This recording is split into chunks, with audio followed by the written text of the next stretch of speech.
Baiklah Tuan Max, ada beberapa hal yang perlu saya sampaikan terkait kondisi Nyonya. Operasi berlangsung sangat sulit. Sudah saya sampaikan di awal bahwa resiko sangat besar akan terjadi. Untuk itu saya meminta Anda untuk memilih siapa yang harus kami prioritaskan. Ucap dokter sambil melihat ke arah Maxim. Saat operasi, Nyonya sempat mengalami syok lalu berhenti bernafas dan mengalami henti jantung setelah anak kembarnya kami angkat. Untungnya kami berhasil mengembalikan detak jantungnya di saat-saat terakhir. Karena syok yang dialami saat operasi itulah Nyonya sampai sekarang belum sadar. Tubuhnya masih trauma ditambah pendarahan di rahimnya yang sulit berhenti. Saya sangat bersyukur Nyonya mampu bertahan hidup dan melewati hal itu. Ucap dokter. Terima kasih atas kerja keras Anda dokter. Ucap Max. Sudah tugas saya untuk menyelamatkan nyawa seseorang. Apalagi Nyonya Luna sudah saya anggap seperti anak saya. Saya tahu perjuangan beliau dan saya bertekad membuatnya bertahan agar ia bisa melihat anak-anak yang telah ia tunggu-tunggu kelahirannya dari 5 tahun yang lalu. Ucap dokter. Max tersenyum pahit mendengar ucapan dokter. Ia jadi mengingat kemarahannya pada Luna karena menyembunyikan batuk darahnya. Ia pasti sangat sedih karena ucapan kejamku. Ucap Max dalam hati. Tuan, panggil dokter. Ah, ya. Jawab Max yang tersadar dari lamunannya. Tidak dapat diprediksi kapan Nyonya akan sadar. Saya sangat berharap itu tak akan lama. Walau begitu saya bersyukur alat-alat rumah sakit ini lengkap dan mampu menopang hidup beliau. Walau hidupnya masih dalam bahaya, tapi saya optimis beliau akan sadar suatu hari nanti. Saya harap Anda bersabar. Ucap dokter.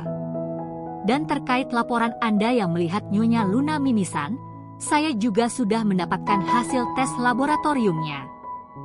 Karena saya curiga akan penyakit tertentu, saya langsung mengirimnya ke bagian THT, dan ternyata dugaan saya benar. Hasilnya adalah Nyonya terkena tumor jinak di bagian nasofaring. Mimisan Nyonya muncul setelah telinganya berdenging. Itu adalah ciri dari penyakit ini. Ucap dokter. Jadi begitu. Setiap telinganya berdenging, ia selalu ke tempat yang di luar jangkauanku kemudian mengalami mimisan tanpa aku ketahui, pikir Max. Tumornya sulit dideteksi karena tergolong masih kecil, walau begitu Anda bisa tenang karena penyakit ini belum membahayakan nyawa. Operasi pengangkatan tumor akan dilakukan setelah Nyonya sadar dari koma dan kondisinya stabil. Ucap dokter. 3 bulan kemudian. Kondisi Luna masih tetap sama, tak ada sama sekali tanda-tanda respon dari tubuhnya. Max yang selalu menjaga Luna selalu berusaha mengatasi kesedihannya dengan berbicara hal-hal yang menyenangkan untuk Luna, entah berbicara tentang masa lalu mereka, atau tentang kehidupan menyenangkan yang selama ini mereka jalani. Banyak sekali kenangan menyenangkan mereka di usia pernikahan yang hampir menginjak 10 tahun. Walau dalam 5 tahun ini melakukan program bayi tabung secara intensif dan selalu gagal, tapi mereka selalu berusaha menghibur dan membahagiakan satu sama lain. Dan puncaknya adalah tahun ini. Perusahaan mengalami masa sulit dan Luna hamil anak kembar yang membahayakan nyawanya, ditambah ternyata Luna terkena tumor nasofaring yang membuat Max ketakutan sampai tanpa disadari mengeluarkan kata-kata yang menyakiti Luna. Tentu saat ini Max tak menceritakan saat-saat terberat itu. Max hanya berbicara sesuatu yang menyenangkan untuk didengar Luna yang sedang koma. Max menahan semuanya karena dokter mengatakan bahwa mungkin saja Luna bisa mendengar apa yang ia katakan. Semua orang yang datang ke Inggris juga sudah pulang kemarin. Felix dan keluarganya kembali untuk urusan bisnis serta Iris dan Axel yang tak bisa terus-terusan izin sekolah. Ayah dan ibu Max juga sudah kembali, karena selama 3 bulan di Inggris kesehatan ibu terus menurun. Sebenarnya ibu tetap keras kepala ingin berada di Inggris untuk menemani Max, sampai akhirnya Max sendiri yang meyakinkan bahwa ia bisa menjaga istri dan anak-anaknya. Semua keluarga akhirnya terpaksa pulang karena urusan mereka masing-masing dan permintaan Max. Max tak ingin merepotkan keluarganya. Terima kasih telah menemaniku 3 bulan ini. Aku yakin sudah baik-baik saja sekarang, ucap Max. Max, tolong lebih perhatian pada anak-anakmu. Tolong jangan menyalahkan mereka atas apa yang terjadi pada Luna. Luna pasti tak akan senang jika tahu kau seperti ini, ucap Ibu Max.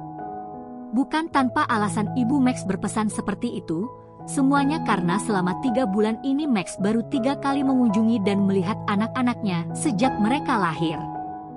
Catherine juga belum bisa merasakan cinta dan kasih sayang Max untuk anak-anaknya. Jika Max selalu melihat Luna dengan tatapan khawatir, penuh kasih sayang dan merasa bersalah, maka ia melihat anak-anaknya dengan tatapan kosong. Tak ada emosi di sana, seolah ia tak menganggap kedua anak-anaknya. Ya, Ibu, ucap Max. Mendengar jawaban singkat Max, Catherine hanya bisa menghela nafas. Max, dokter bilang Luna bisa saja mendengar ucapan kita, ucapkanlah hal yang membuatnya senang. Luna berjuang mempertahankan kedua anaknya sampai bertaruh nyawa, tentu ia sangat menyayangi mereka. Kau harus sering mengunjungi anak-anakmu agar bisa menceritakan tumbuh kembangnya pada Luna. Luna pasti senang mendengarnya. Tolong jadilah mata dan telinga Luna agar ia bisa melihat dan mendengar keadaan anaknya melalui dirimu, ucap Catherine memeluk Max. Max terdiam, ia menyetujui perkataan ibunya, namun entah kenapa hatinya masih sangat berat. Tapi demi Luna ia akan menjalani semuanya. Setelah perpisahan dengan keluarganya, Max kembali lagi ke rumah sakit. Ia berjalan di lorong hingga sampai di persimpangan. Jika ingin ke ruangan Luna ia harus berbelok ke kanan, namun Max malah berbelok kiri menuju tempat anak-anaknya berada. Max sampai dan melihat anak-anaknya dipasang alat untuk menopang tubuh kecilnya. Dokter mengatakan bahwa kondisi anak-anaknya baik-baik saja. Anak laki-lakinya yang saat lahir dalam kondisi kurang baik, kini berangsur-angsur kian membaik. Max melihat anaknya dengan tatapan yang sulit diartikan. Aku tak tahu perasaan apa ini. Aku yakin ini bukan perasaan benci atau cinta. Aku tidak membenci mereka, tapi aku belum bisa mencintai mereka. Aku tahu satu-satunya yang harus disalahkan karena kondisi Luna yang seperti ini bukanlah mereka, tapi diriku sendiri, pikir Max. Max menatap anaknya lagi, kali ini tanpa ia sadari tatapannya sangat lembut. Ayah tak menyalahkan kalian, hanya saja berikan ayah waktu untuk mencintai kalian. Ayah mohon teruslah membaik, agar ibu kalian senang, lanjut Max dalam hati. Max kembali ke ruangan Luna. Di sana ada dokter yang telah selesai memeriksa Luna. Bagaimana istri saya? Tanya Max. Maaf tuan, belum ada perkembangan yang berarti. Kondisinya masih sama seperti hari sebelumnya, ucap dokter. Max mengangguk pasrah. Ia tak tahu harus berbuat apa selain menerima semuanya. Max melihat kapas berdarah yang dibawa oleh suster. Dokter yang melihat itu kemudian menjelaskan kepada Max. Nyonya baru saja mimisan. Maaf tuan, tapi kita belum bisa melakukan apa-apa terhadap tumor jinak di nasofaring Nyonya sebelum keadaan Nyonya membaik, ucap dokter. Luna, tadi aku mengunjungi anak kita, ucap Max. Nala dalam kondisi yang sangat sehat, sedangkan Nathan sudah mulai membaik. Tenang saja, setelah mereka sudah bisa lepas dari inkubator aku berencana membawa mereka ke ruanganmu. Tolong segera membaik, anak-anak pasti mengkhawatirkanmu, ucap Max. Aku juga terus mengkhawatirkanmu.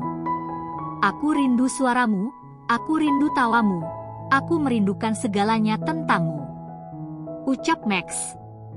Aku juga rindu masakanmu. Sejak kau dirawat nafsu makanku berkurang, berat badanku juga turun. Tolong segera sadar dan masakan aku sesuatu. Sudah lama aku tak mencicipinya. Aku rindu. Ucap Max. Lama Max berbincang pada Luna hingga akhirnya ia ketiduran di samping Luna. Karena nyeri di lehernya, Max terbangun membuka matanya perlahan. Yang ia lihat pertama kali adalah tangan Luna yang diinfus. Tangan itu bergerak perlahan sekali. Max yang melihatnya kaget dan mengucek matanya memastikan apa yang ia lihat. Karena Max baru bangun dari tidurnya, bisa saja ia salah lihat. Luna, panggil Max. Tangan Luna bergerak lagi. Dek. Jantung Max berdetak kencang. Ia sangat senang dengan apa yang ia lihat. Luna, kau mendengarku bukan? Tanya Max. Jika kau mendengar, tolong gerakkan jarimu. Ucap Max. Jari Luna bergerak pelan lagi. Dia meresponku, pikir Max dengan wajah sumringah. Max selalu menekan tombol di dinding atas kepala Luna beberapa kali untuk memanggil dokter. Luna, tolong tunggu sebentar, dokter akan datang memeriksamu. Ucap Max menggenggam tangan Luna hati-hati lalu menciumnya. Luna, akhirnya kau meresponku. Tak apa Luna, jangan paksakan dirimu lagi. Tolong pelan-pelan saja, jangan terlalu berjuang jika itu menyakitkan. Pelan-pelan saja, oke? Ucap Max. Saya sudah memeriksanya Tuan. Alat pendeteksi gelombang otak memang menunjukkan perubahan dari hari-hari sebelumnya.